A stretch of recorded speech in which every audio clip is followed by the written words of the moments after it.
اگر اسلام کو چھوڑ دیتے مرتد ہو جاتے ہیں،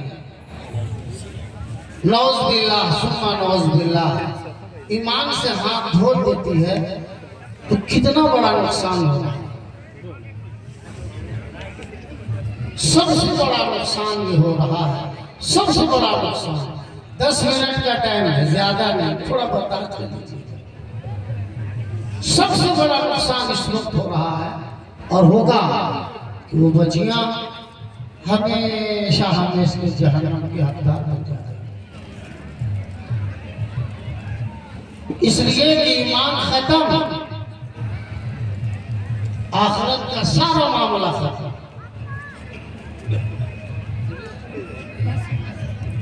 قبر کا، حشر کا، جنت کا سارا معاملہ موقوف ہے ایمان پر۔ ایمان نہیں، قبر کا معاملہ آسان نہیں، ایمان نہیں، حشر کا معاملہ آسان نہیں، ایمان نہیں، جنت کا سوال ہی ہمیشہ ہمیشہ جہنم کا حقدار بن جائے۔ دوستو ایسے پرفتن وقت میں ان اداروں کی قیمت بڑھ جاتی ہے، بنا مدرسوں کی اہمیت بڑھ جاتی ہے۔ ان مدرسوں میں پڑھنے والے بچوں کی ایمان اور حفاظت کی ذمہ داری ہم آپ پر بڑھ جاتی ہے۔ اس لیے میں بس مختصر وقت میں آپ سے یہ کہنا چاہتا ہوں، ہم جس طرح بچوں کے ادارے کے طرف نظر رکھے ہیں، ان مدرسوں کو پھلنے پھولنے میں بہت تعاون کرتے ہیں، ان بچوں کے مدرسوں کی طرف بھی نظر کرم کرنا۔ اس لیے ان مدرسوں میں بچوں کے دین کی تعلیم کی تربیت کا، انہیں اسلامی تہذیب میں ڈھالنے کی کوشش ہو رہی ہے۔ دشمن ایک طرف دوسرے ڈھکیلنے کی کوشش کر رہا ہے، اور یہ ادارے ان بچوں کو اسلامی تہذیب میں ڈالنے کی کوشش کر رہے ہیں۔ اب یاد رکھیں، اس دنیا میں کوئی بھی چیلنج سامنے آیا، کوئی بھی مقابلہ سامنے آیا، تنہا مردوں نے اس کا مقابلہ نہیں کیا۔ کسی بھی چیلنج کے مقابلے میں مردوں نے کامیابی حاصل نہیں کی ہے جب تک کہ عورتوں کا برابر کا حصہ نہیں رہا۔ تاریخ اٹھا کر پڑھیں، بے شمار مثالیں ملتی ہیں کہ مردوں نے قربانی دی، عورتوں نے بھی قربانی دی۔ بہت دور نہیں، ایک مثال میں آپ کے سامنے عرض کر رہا ہوں۔ حضرت ابراہیم علیہ السلام اولو العزم پیغمبر، بڑے پیغمبروں میں سے آپ یہ جانیں، تقریباً 1,24,000 انبیاء جو اس دنیا میں تشریف لائے، سب سے بڑا مقام ہم سب کے آقا جناب محمد رسول اللہ صلی اللہ علیہ وسلم کا ہے۔ اس کے بعد سب سے بڑا مقام حضرت ابراہیم علیہ السلام، حضور کے بعد 1,24,000 انبیاء کی جو تعداد ہے، تقریباً اس میں دوسرا مقام حضرت ابراہیم علیہ السلام۔ یہی وجہ ہے، آپ مقام کو دیکھیں، ہم آپ نماز پڑھتے ہیں، نماز میں درود پاک پڑھتے ہیں، جہاں اپنے آقا پہ درود بھیجتے ہیں، حضرت ابراہیم علیہ السلام پر بھی درود بھیجتے ہیں۔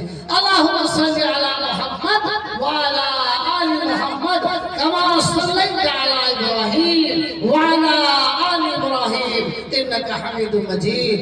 اللہم صلی علی محمد، اے اللہ رحمت کاملہ نازل فرما ہمارے آقا جناب محمد صلی اللہ علیہ وسلم پر، ان کے آل پر، جیسا کہ آپ نے رحمت نازل فرمائی ہے حضرت ابراہیم پر۔ اللہم بارک علی محمد وعلی آل محمد کما بارکت علی ابراہیم۔ اے اللہ برکت نازل فرما ہمارے آقا محمد صلی اللہ علیہ وسلم پر، جیسا کہ برکت نازل فرمایا ہے حضرت حضرت ابراہیم علیہ السلام اللہ کے خلیل ہیں. خلیل اللہ آپ کا لقب ہے، اللہ کا دوست. وقت نہیں میرے کیا تفصیل میں جاؤں، بس مختصراً یہ کہنا چاہتا ہوں آپ اولو العزم پیغمبر، آپ کا ثانی مقام ہے حضور کے بعد آپ خلیل اللہ. لیکن آپ کی زندگی کا واقعہ کیا حضرت حاجرہ کے واقعہ کے بغیر مکمل ہو سکتا ہے؟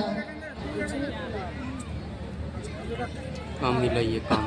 وہ حاجرہ جو اس موقع پر جب حضرت ابراہیم علیہ السلام انہیں چھوڑ کر جا رہے تھے، کیا عزم تھا، کیا حوصلہ تھا، کیا یقین تھا اللہ کی ذات پر حضرت حاجرہ کا. حضرت حاجرہ نے اس نازک موقع پر جو اسٹیپ لیا، جو موقف اختیار کیا، حضرت حاجرہ نے فرمایا اے میرا شوہر، اگر تو اللہ کے حکم سے جا رہا، اس اللہ پر مجھے یقین ہے وہ اللہ ہمیں برباد نہیں کرے گا. کیا اسی کی برکت نہیں ہے خانہ کعبہ؟ کیا اسی کی برکت نہیں ہے چشمہ زمزم؟ کیا اسی کی یادگار نہیں ہے صفا مروہ؟ بلکہ میں یہ بھی بتا دوں اللہ تعالیٰ نے حضرت حاجرہ کی اس قربانی کو ایسا قبول فرمایا کہ قیامت تک کے لیے ان کو پہاڑیوں کے درمیان دوڑنے کو لازم کر دیا.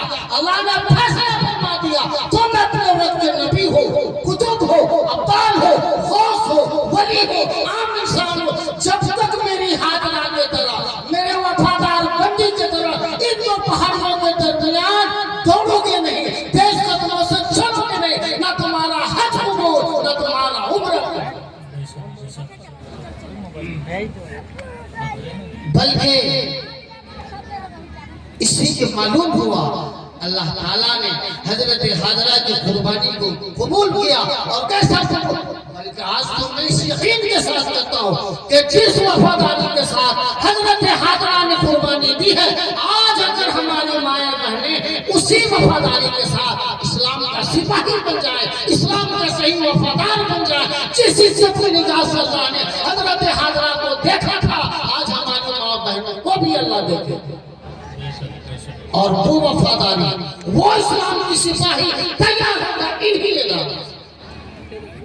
اس لیے میں دعا کرتا ہوں، آپ سے دعا کی درخواست کرتا ہوں، اللہ جامعہ ام حفصہ کے امارات کو ترقی عطا فرمائے، اللہ تعالیٰ اسے خوشحالی عطا فرمائے. اور آپ حضرات سے گزارش کروں گا آپ اس ادارے کے طرف توجہ فرمائیں.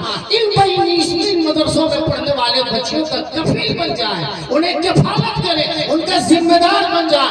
جو غریب بچے ہیں ان کے تعلیم حاصل کرنے کے لیے آپ کھڑے ہو جائیں کہ یہ بچیاں تعلیم حاصل کریں گے، خرچ میرا ہوگا. انشاءاللہ صلہ آپ کو بھی ملے گا، بولنے والے کو بھی ملے گا. اللہ تعالیٰ سے وقت نہیں، دعا کرتا ہوں اللہ تعالیٰ اس ادارے کو دن دنی رات چگنی ترقی عطا فرمائے. آمین ثم آمین. وآخر دعوانا الحمدللہ.